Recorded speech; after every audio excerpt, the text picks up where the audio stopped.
June 27 world pineapple ഡേയോടനുബന്ധിച്ച് pineapple ഗ്രാമമായ വാഴക്കുളത്ത് പൈനാപ്പിൾ ദിനാചരണം സംഘടിപ്പിച്ചു. Pineapple merchant association president Jose Perumpillikunnel pineapple cake മുറിച്ച് ആഘോഷം ഉദ്ഘാടനം ചെയ്തു. എല്ലാ വർഷവും ജൂൺ 27-നാണ് ഉഷ്ണമേഖലാ ഫലമായ പൈനാപ്പിളിനും അതിന്റെ പോഷകപരവും സാമ്പത്തികവും സാംസ്കാരികവുമായ നേട്ടങ്ങൾക്കുമായി സമർപ്പിച്ചുകൊണ്ട് അന്താരാഷ്ട്ര പൈനാപ്പിൾ ദിനം ആഘോഷിക്കുന്നത്. ഭൗമസൂചിക പദവി നേടി ലോകത്തിന്റെ നെറുകയിലെത്തിയ വാഴക്കുളം പൈനാപ്പിളുമായി ബന്ധപ്പെട്ട് ആയിരക്കണക്കിന് ആളുകളാണ് പ്രവർത്തിക്കുന്നത്. കേരളത്തിൽ ഏറ്റവും കൂടുതൽ റവന്യൂ വരുമാനം നേടിത്തരുന്ന വാഴക്കുളം പൈനാപ്പിളുമായി ബന്ധപ്പെട്ട് വാഴക്കുളത്തിന്റെ പ്രാദേശിക ആഘോഷമായാണ് വാഴക്കുളത്ത് ജൂൺ 27 പൈനാപ്പിൾ ദിനമായി ആഘോഷിക്കുന്നത്. ഓൾ കേരള പൈനാപ്പിൾ ദിനത്തോടനുബന്ധിച്ച് പൈനാപ്പിൾ മെർച്ചന്റ് അസോസിയേഷൻ പൈനാപ്പിൾ വ്യാപാരികളെയും കർഷകരെയും ഉൾപ്പെടുത്തി പൈനാപ്പിൾ ദിനാഘോഷം നടത്തി.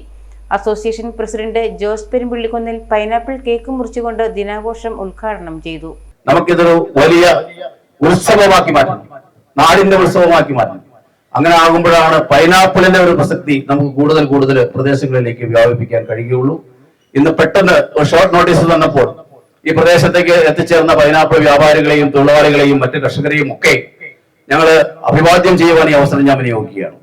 നമുക്ക് നാട് ഒരുമിച്ചുകൊണ്ട് ഈ നാടിന്റെ ഏക മധുരക്കനിയായ പൈനാപ്പിൾ ഈ നാട്ടിൽ നിന്ന് ലക്ഷക്കണക്കിന് കോടിക്കണക്കിന് ആയിരക്കണക്കിന് കോടി രൂപ മറ്റു പ്രദേശങ്ങളിൽ നിന്ന് നമുക്ക് നേടിത്തരുന്ന ഈ പൈനാപ്പിൾ നമുക്ക് അത് ഈ നാടിന്റെ ഉൽപ്പന്നമായതുകൊണ്ട് നമുക്ക് നാടും നഗരവും അറിഞ്ഞ് വലിയ വ്യാപ്തമായ പ്രചരണ പരിപാടികളുമായി മുമ്പോട്ട് പോകണം.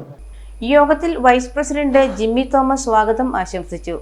Secretary Jose Varghese, joint secretary Shaiji Joseph, treasurer Jose Monippally, committee അംഗങ്ങളായ ജെയ്സൺ ജോസ്, മാത്യു ജോസഫ്, ജിമ്മി ജോർജ്, സാലസ് അലക്സ്, ജോൺ PC എന്നിവർ പ്രസംഗിച്ചു.